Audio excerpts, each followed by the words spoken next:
Digong din ang nag-aalaga sa mamamayan, una sa Davao City, at alam ko, na-experience natin yan dito sa buong Pilipinas. Nagpapasalamat tayo dahil may isang Rodrigo Duterte na tumayo laban sa terorismo ng una doon sa Davao. At nung nangyari nga naging presidente siya, nilabanan din niya ang terorismo, katulad din ni Pastor, na inilaan niya ang laban kasama ang bayan upang masugpo ang insurhensya na nagpapahirap sa ating bayan. Merong isa nakipaglaban, ang apat ba siya sa droga? Alam natin kung paano siya tumayo, paano siya nanindigan sa katotohanan. Sa Davao City pa man hanggang ngayon, kung ano yung bahay na tinitirhan ni Tatay Digong nung mayor pa siya, hanggang naging presidente siya, pareho lang ba ang bahay niya? Nakatira ba siya sa pareho bahay pa rin? 30 years na simple, although pinagpapala talaga tayo ng dakilang ama, pareho silang hindi bumigay sa pera, hindi nababayaran ang kanilang paglilingkod at serbisyo sa bayan. Totoo sila na talagang tutunay na nagmamahal. Slide win pa rin si Tatay. Walang makakatalo dahil alam natin kung anong klase pamumuno meron si Tatay ko. Katulad ng twin bombing sa Davao City noong 2003 sa pier at sa airport. Kaya nagtatag ang Task Force Davao. Unang-unang pinakilala ni Tatay ang mga militar sa Kingdom of Jesus Christ. Hindi kami sanay na makipag-usap sa mga military.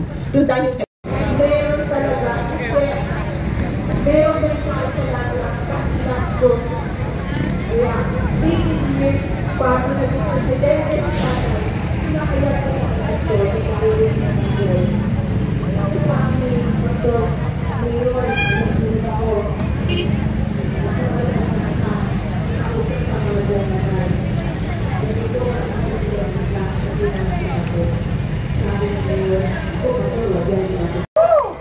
at sa lahat, nagmamahal kay Tatay Digong sa buong Pilipinas, nakikipag-isa sa atin sa hapon ito.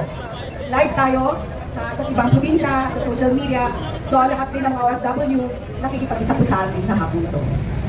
Una sa lahat, nagpapasalamat ako sa pagkakataon ito na makipahagi ng kwento kung paano naging magkaibigan si Pastor Apollo C. Kibuloy at si Tatay Digong.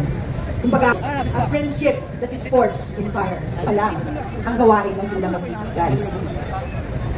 Napakasimpleng buhay. Maliit pa ang kapilya, hindi pa rin kilala si Tatay. So ano ba yung klaseng pagkakaibigan meron sila? Hayaan yung babasahin ko ito. They are two ordinary people who work together in dangerous environment. And through the years, they develop a strong pastor ay tinawag na ni Karagdaw. Araw-araw nagtutumbahan ang mga pulis sa daan. Kasi may mga Sparrow units ang mga CTP, NPA, NPA pa noon.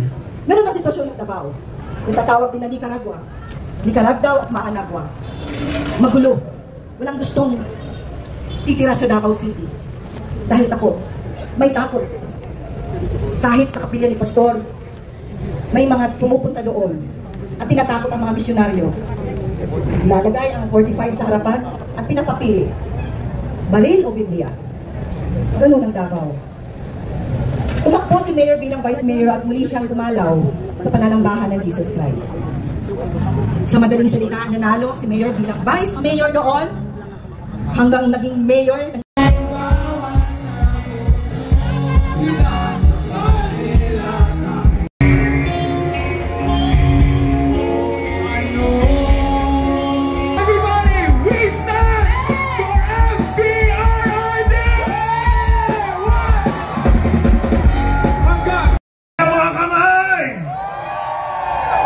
isigaw natin, bring him home! Bring him home! Bring him home! Bring him home! Hey! Yan lang. O, sige mo muna pa kayo. Tinitinan ko lang talaga kung masaya kayo. Totoo. Kasi ang susunod natin isasama. Dito ngayong gabi. Yes. Nako. Kaiba to, partner. Pero bago yan, habang naghahanda sila, syempre, meron po ba, karamihan po sa atin dito ay galing sa iba't ibang lugar. Meron po bang mga taga-Sub-Saharan Mindanao dito? Ay, madami! Oo. Ako naman. Mga taga-Luzon! Malalayong lugar.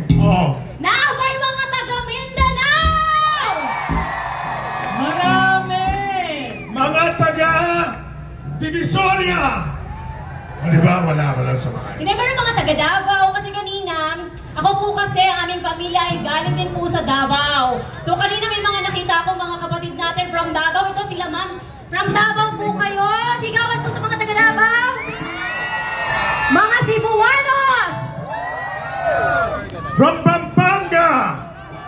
Ayun, ayan mga kapatid. Meron din naman. Oo naman. Mga kasama ko sa CYM sa Manuel Sergi, nandito rin sila. Sina Tita Tess, Ma'am Angus, Ma'am Evangeline, and Sister. Yan, welcome guys. Tsaka yung best friend natin, nandito din, si Arnel at Chica. Nasaan siya? Nandito siya. Naku, Arnel Chica, magpakita Ayun! ka naman. Nasaan ka? Ayun! Yeah. Okay, so guys, are you ready for the next performer? Handa na ba kayo? Ay, hindi pa raw sila ready. Sige. Tama ka dyan. So, ibig sabihin, wala sa layo, wala sa lapit, basta isa lang ang ating puso at mithiin. Totoo yan. Kaya nga, nako, ang susunod mag-perform. Ladies and gentlemen, a dynamic group that made an impact of live music dedicated to crafting OPM songs with years of experience in the industry. Yes! Nako, mag-enjoy Kanina, na. sayawan tayo. Totoo yan. At syempre, may DJ tayo ngayon naman. Syempre, kantahan naman tayo. Totoo yan. Para talagang mabuhay ang ating mga kaluluwa.